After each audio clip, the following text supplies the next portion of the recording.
Is the McKenzie method making your lower back pain worse? In this tutorial, we're going to be looking at how it could be making it worse, and then we're going to look at some alternatives about what you can be doing instead and why. If you are struggling with lower back pain, you do need some help, click the link below, go through to my How to Overcome Lower Back Pain online and face-to-face consultations. Both the links are in the description, so if you want some help with your lower back pain, just click there. When it comes to the McKenzie method, what we're talking about is the floppy push-up. And the floppy push-up looks something like this. So we come down, lie on our front, and then we push into this position. Now, the idea behind it is that, number one, gravity, by lying on your front, will bring the fluid back down into the disc. And then if you close, using extension, if you close the top of the disc off like that, that mechanical pressure will again sort of push it down.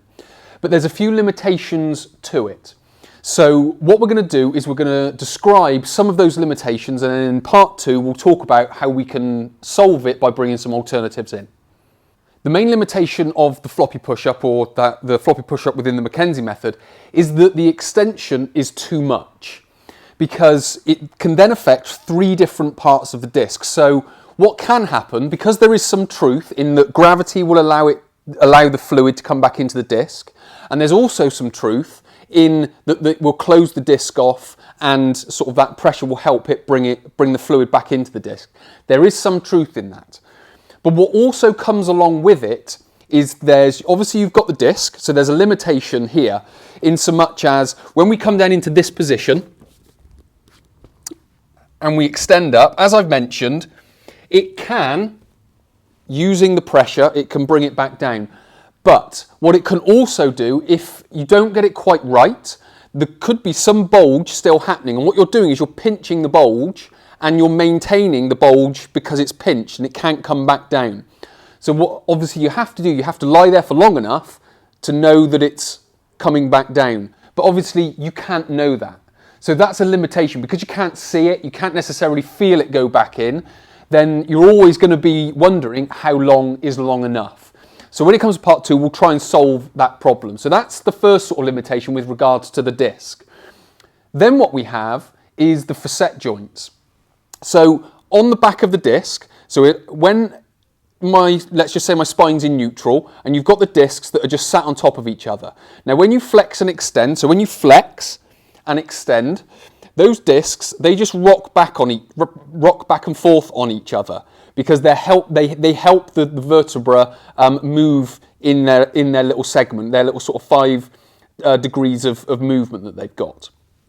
Now, again, if you go into that extreme extension, like so, what can happen is, because those discs get pressed together, and there may be some postures in everyday life, you may have sort of a slight posture like this, or some lordosis, which again is going to cause a bit of that problem. You're always pressing the facet joints together, and they can then inflame, and then that can create its own pain in and of itself. So again, the extreme extension is going to be pressing the facet joints together. And then the third one is the nerve. So the nerve has to come out on the side of the vertebra, it has to come out a little hole. Now again, when you go into extension, that hole closes off. If there's some degree of stenosis with that, which is basically the closing of the hole, then again, it's only going to make that worse. So you can see that there are some limitations to the McKenzie method on how it's done. So what we now have to do is we have to look at some solutions, because there is some truth in what's being said. So we have to look at some solutions about how we can go about improving and making, in some respects, although it's not the McKenzie method, because I'm going to do some slightly different things, but how we can make that extension posture work for us. So how do we solve these limitations when it comes to the McKenzie method? Well, number one is that we can modify the position that we're in. Now, this isn't technically the McKenzie method. This comes from Dr. McGill's book, Low Back Disorder. So what he's basically describing is, in some respects, you take those limitations that I've just described, so that extreme extension and how it inhibits the disc, the facet joints and the nerve, and you basically just modify it. So as I mentioned, the extreme extension will close off the disc, which could be keeping the bulge in there. It squashes the facet joints, and it can compress on the nerve. So all we're basically saying is don't go into an extreme extension. So when you come down into this position, what you'd be looking for is it could be this is enough, or maybe it's just one fist, possibly two fists. So again, what you're not doing is you're not putting that extreme extension closing off the back of the spine. You're just minimizing it, because the McKenzie method is only effective, and this comes from low back disorder, if you've got 70% of the disc height. So if you've lost disc height, then the McKenzie method isn't going to work for you at all. So it's much more effective to use this not as extreme position by just using a fist or one fist or two.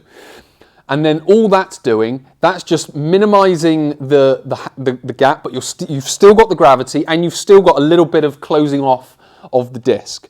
So number one is just to modify the McKenzie method and not go into as an extreme of an extension. Solution number two is a psoas stretch. Now again, with regards to the psoas, that can create some compression in the spine because it joins onto each of the vertebrae. So you've got all the different muscle connections. Let's just use these four because they're my four fingers. So you've got L5, L4, L3, L2. There is another one, L1, and you do have bits into T12. But basically, if you've got a tight psoas, that's going to compress these together. Now obviously I'm exaggerating a little bit, but so we want to stretch it out so it just opens out the insertion points, which is essentially opening out the disc space. So how we go about doing a psoas stretch is we come down into this position, and first of all, we want to flatten the back off. So we don't want to go into an extreme extension like we've just talked about. So we want to come out of that, and then we just want to push forward into the hip, and then finally we just lift an arm up, and then we should feel the stretch come up sort of somewhat into the abdomen, into the top of the pelvis, bottom of the abdomen type of area. Then we know we're opening out the psoas, but first of all we've got to get that position of the pelvis right to be able to get that stretch, because again, if we just dump into that position and dump forward on the pelvis like that, then again the psoas stretch isn't really having that much of an effect. So solution number two to reduce some compression on the spine is just to stretch out the psoas, which should help with the disc space, which will then help with managing not only the facet joint compression, the nerve compression, but also the compression on the disc as well. Solution number three is the bird dog exercise. Now there are other exercises, but this is probably the most effective one, because what it will do is it will get multiple muscles working. It will also stabilize the spine, and it will work the back muscles in the way that they are meant to be worked. So the bird dog, as we do, we come down and we get into the neutral spine, we lightly brace, and then we extend, and then we hold. And all that's happening now is from this shoulder across to this hip.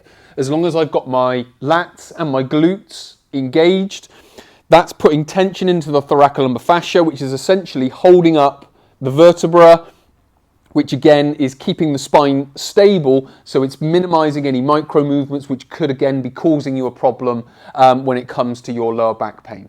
So there you have three solutions or three alternatives to the McKenzie method if it's making your pain worse. Now these are worth trying. If they don't work, don't use them, but you may find that taking out the McKenzie method and putting these in place could be of use. If you found this content useful, please do hit the like button. It will help me with the algorithm and keeping my videos at the top of the rankings. If you've enjoyed the video and you want to see more, hit the subscribe button and the bell icon, and you'll be notified when the next ones are available. And also, please leave any comments and questions below that you may have about anything that I've covered in this tutorial today. So many thanks for watching. My name is Chris. I'll speak to you in the next tutorial.